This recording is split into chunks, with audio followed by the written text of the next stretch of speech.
avançamos então para a quarta-feira, onde retornamos ao livro de Êxodo, e aqui temos algumas considerações também bem interessantes nesta sequência. Então nós vimos no domingo e segundo o capítulo 24 de Êxodo, e agora vamos ver a sequência do capítulo 25, especialmente os primeiros versículos, os versículos 1 a 9, deixa eu achar aqui novamente na minha Bíblia, só um momentinho, o Êxodo 25, 1 a 9, e aqui já estamos nós, e assim vamos encontrar algumas coisas também muito interessantes. Primeira informação, quase aqui nós vamos entrar no assunto do santuário.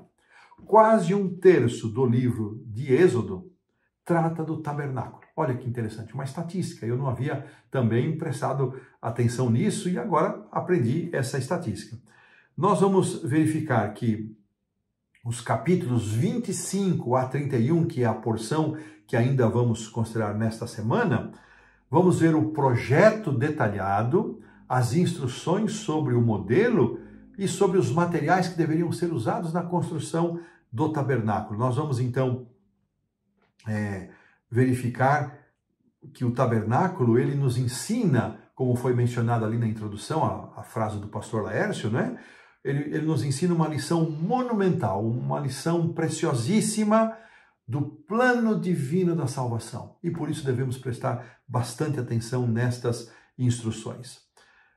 Deus ensinava por vários meios, diz aqui o Dr. Moscali, e um deles era o santuário. As cerimônias, elas apontavam para Jesus, ilustravam o plano da salvação que seria executado por Jesus séculos mais tarde. Então, um breve resumo aqui. Agora, vamos ver os versos iniciais. Um destaque para o verso 2, quando ofertas foram pedidas ao povo. E aqui havia uma ênfase. Foram pedidas ofertas e o povo deveria dar de forma livre e voluntária, de coração. Irmãos, esta é uma obra que Deus precisa fazer também na nossa vida.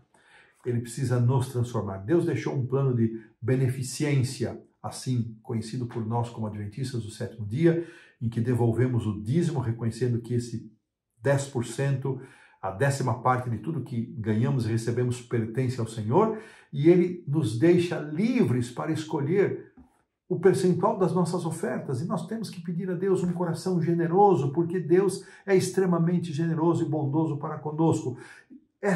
A fidelidade nos dízimos e a generosidade nas ofertas não compram o favor de Deus, não barganham com Deus, não negociam com Deus, elas simplesmente são um reconhecimento de que Deus fez tudo por nós e esta é uma mostra da nossa gratidão imperfeita, humana, que jamais atingirá o padrão daquilo que Deus fez por nós. O verso 8, então, que é o verso mais conhecido, chegamos a ele, onde vamos ler, e me farão o santuário para que possa habitar no meio deles, diz aqui o texto. E o verso 9 fala de um modelo que foi dado a Moisés, e entre o 2 e o 8, né, os vários tipos de ofertas, e aí o verso 9, um modelo segundo o qual o tabernáculo do povo de Israel deveria ser construído. Aqui tem lições preciosas para nós. Vamos ver que lições são essas. Primeiro, embora Deus estivesse conduzindo o povo de Israel e ele se manifestava, coluna de nuvem durante o dia, coluna de fogo durante a noite, Deus assim ainda instruiu Moisés a construir um santuário para que ele pudesse estar no meio do povo. Isso não significa que Deus estava ausente, mas ele queria mostrar de modo mais visível e concreto o seu companheirismo. Por isso ele orientou e ordenou que se fosse construído uma tenda da congregação, um tabernáculo. Apesar dos muitos erros que o povo já havia cometido, o povo não seria abandonado, Deus não os abandonaria. A Bíblia diz que Deus não habita, olha que interessante, em templos e edifícios feitos por mãos. Discurso lá de Estevão, Atos 7, 47 a 50. Depois, Paulo, Atos 17, 24, o Deus que fez o mundo e tudo que nele existe, ele mesmo é Senhor do céu e não habita em santuários feitos por mãos humanas. Salomão, em 1 Reis 8, 27, mas será que de fato Deus poderia habitar na terra? Os céus e até os céus dos céus não o podem conter. E aí Salomão diz, muito menos este templo. O santuário, então, deveria ser o lugar no qual Deus manifestaria a sua presença entre o povo. Esse era o sentido. Os israelitas deveriam trazer ofertas voluntárias, já mencionamos isso.